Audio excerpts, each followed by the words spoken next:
چلیں یہ تو ان دو سیاسی جماعتوں کا مسئلہ ہے نا. لوگ کہیں گے کہ ہم ان دو سیاسی جماعتوں کو لے کے بیٹھ گئے ہیں. جس سیاسی جماعت کے حق میں آپ دلائل دے رہے ہیں اس کے اندر دیکھ لیں آپ. علی امین گنڈا پور صاحب خان صاحب کی ہمشیرہ کے بارے میں کیا الزام لگا رہے ہیں. وہ کہہ رہے ہیں جی یہ تو ایجنٹ ہیں ایک ادارے کی, خفیہ ادارے کی. وہ کہہ رہے ہیں کہ ان کو یہ تو سوشل میڈیا ان کے قابو میں ہے, اور پھر جو ان کی ایک کوآرڈینیشن کمیٹی تھی وہ تبدیل انہوں نے کروا لی. ملے گنڈا پور صاحب خان صاحب سے اور باہر آ کے انہوں نے اگلے دن پھر جو گفتگو کی آپ کے سامنے ہے, اس پہ کیا کہتے ہیں؟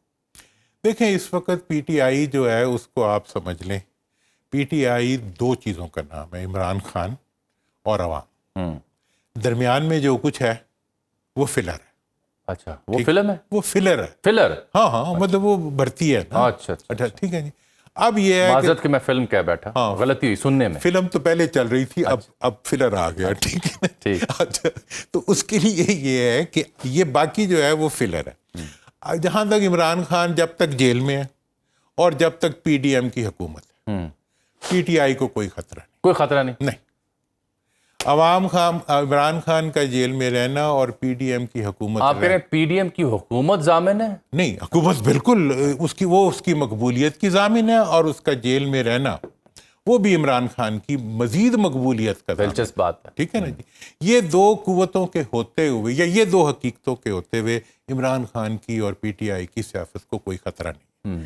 اب جہاں تک سوال ہے جو یہ ریسنٹ واقعات ہوئے ہیں, عمران خان کے بارے میں ایک چیز آپ کو کلیئرٹی رہنی چاہیے کہ وہ اپنی پارٹی کو کبھی موروثی نہیں بنائے گا. کبھی موروثی نہیں بنائیں گے. اچھا, خواہشات ہو سکتی ہیں لوگوں کی لیکن وہ موروثی نہیں بنانا ہوتا تو کوئی عہدہ دے دیتے. نہیں, وہ نہیں بنائے. اس لیے فیملی کے لوگوں کی ہمدردیاں اور محبتیں اپنی جگہ پہ, لیکن پولیٹیکل مین سٹریم میں ان کی پلیسمنٹ مجھے نظر نہیں آتی. ایک دوسری چیز یہ ہے کہ جہاں تک سوال ہے گنڈا پور کی حکومت کا, گنڈا پور کی حکومت کو مجھے اس وقت کوئی خطرہ نظر نہیں آ رہا. بالکل ٹھیک, بالکل. چونکہ اس خطرہ نہ ہونے کی دو وجوہات ہیں. ایک تو بھی راضی, ایک عمران خان چاہتا ہے کہ کے پی کے میں کم از کم اس کی حکومت رہے. ٹھیک ہے.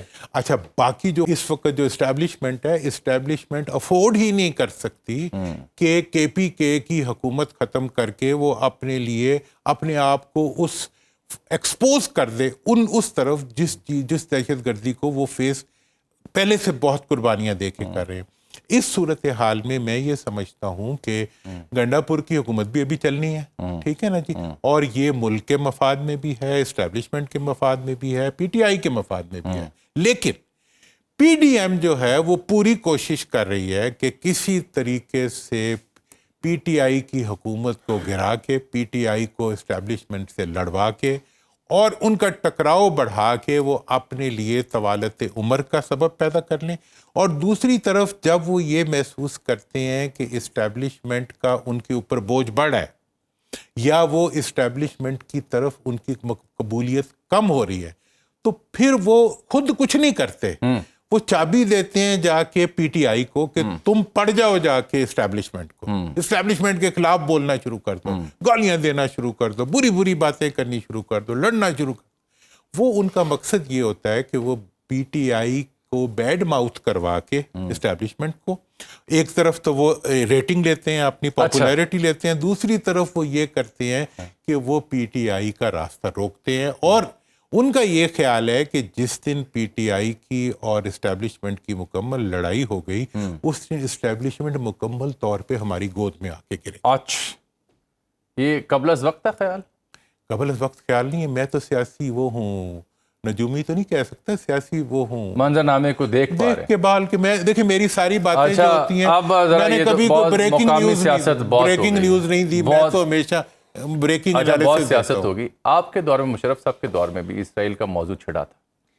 اب بھی ہم بڑی پذیرائی ہمیں انٹرنیشنل فرنٹ پہ ہو رہی ہے. اگر وہ شمع بی بی کا معاملہ نہ ہوتا اور خواجہ صاحب کا انٹرویو مشہور زمانہ نشر نہ ہوتا تو خاصا ایسا کانٹینٹ تھا جس پہ واقعی بیسے پاکستانی ہمیں اچھا لگ رہا تھا کہ پاکستان کی پذیرائی ہو رہی ہے. آپ کو نہیں لگتا کہ ہم نے جلد بازی کر دی معاہدے کو خوش آمدید کہنے میں, کیونکہ قطر نے بھی ریزرویشن کا اظہار کر دیا اور اب بھی پتہ چل رہا ہے کہ جی جو معاہدہ تھا اس میں کافی تبدیلی ہوئی ہے, حماس کا بھی رد عمل آ گیا ہے. میرا خیال ہے کہ معاہدے کے معاملے کو فارن آفس نے اور فارن منسٹر نے بڑی احتیاط کے ساتھ ڈیل کی ہے. ہاں, ان کی پریس کانفرنس شروع ایک جگہ سے ہوئی تھی, اینڈ وہیں پہ ہوا جہاں پہ نتیجہ نکلا ہے. مطلب انہوں نے لمبی باتیں کر کے جو ہے نا انہوں نے وہیں پہ آ کے احتیاط سے ڈیل کیا. اچھی بات ہے. ہاں, میں دوسری بات میں یہ بتا دوں کہ جو عام سننے میں یہ آ رہا ہے کہ جی ٹرمپ صاحب جنہیں نہ سے سن دے نہیں، ٹھیک ہے نا جی، تو پھر اگر ایک بابا جی نہ سننے پہ تیار نہ ہو تو پھر بچے کہتے ہیں ہاں بابا جی تو ٹھیک ہے، ٹھیک ہے، بعد میں گھروں گھر ہی جا کے ہر کوئی اپنی اپنی بات کرتا ہے۔ تو اس سارے معاملات میں اس وقت جو ڈیولپمنٹس ہوئی ہیں اب تک مڈل ایسٹ کے اندر، امریکہ کے اندر، انٹرنیشنلی، اس میں پاکستان نے جو مارکہ حق میں جو طاقت ایکوائر کی تھی اس کو بھرپور طریقے پہ انہوں نے پاکستان کے مفاد میں استعمال کیا۔ بالکل ٹھیک، اس چیز کا کریڈٹ دیا جانا چاہیے اسٹیبلشمنٹ کو بھی، فیلڈ مارشل کو بھی، اور تمام سیاسی لوگوں کو بھی میں دوں گا کہ اس سارے معاملے کے اندر انہوں نے بیسٹ یوٹیلائز کیا ہے پاکستان کی اس اسٹرینتھ کو جو اس نے، دیکھو کیا تھی وہ، پاکستان کی مڈل کلاس کی اسٹرینتھ تھی، وہ پاکستان کی افواج کی اسٹرینتھ تھی، وہ پاکستان کے ڈاکٹر، انجینئرز، پاکستان کے سائنٹسٹ، پاکستان کے فوجی، وہ ان کی اسٹرینتھ تھی، اور اس قوت کی اسٹرینتھ تھی جس کے اوپر سارے سیاستدان بھی اور دانشور بھی کہ جو پاکستان کو سیکیورٹی اسٹیٹ بنا دیا، ہمیں تو ویلفیئر اسٹیٹ ہونا چاہیے تھا۔ آج ویلفیئر ہوتے تو بھیک مانگ رہے ہوتے، ٹھیک ہے، نہیں اس میں تو کوئی دائر، آپ نے اور آپ کی قوم نے ڈٹ کے مقابلہ کیا انڈیا کا، اور اسی کا ثمر ہے، اور اسی کا ثمر ہے۔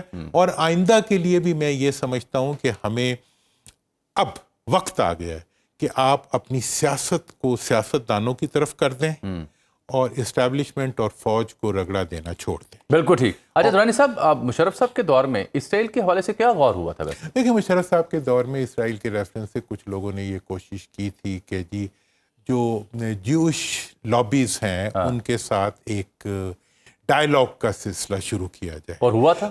وہ نہیں ہو سکا۔